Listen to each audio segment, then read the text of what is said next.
Nick says, it would be nice if we had a weekly meeting with our stuff. And I love this for the fact that just like we had a weekly meeting, and I was sharing that my husband and I had a weekly meeting. What if we did? What if we did? What would it take to do that?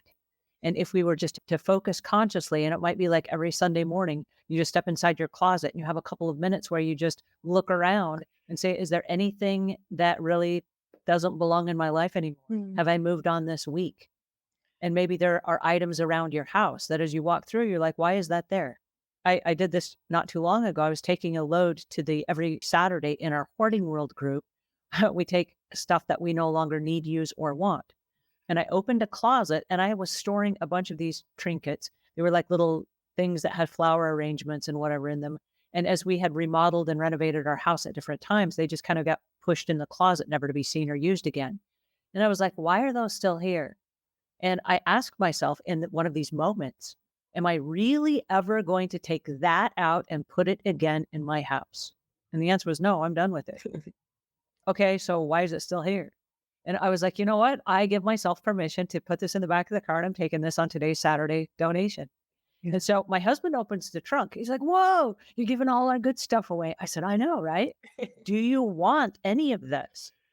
He's like, I don't know. Are you done with it? I said, I am. And he goes, I am too. I said, awesome. And off it went. So I love that. Thank you so much, Yeah. Dominique, for bringing that up.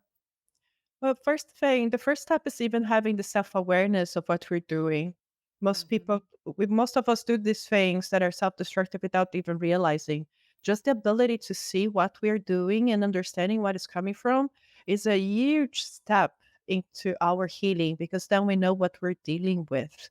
So a little bit of self-compassion there, and appreciation for where we are in our journey and being able to see where we are.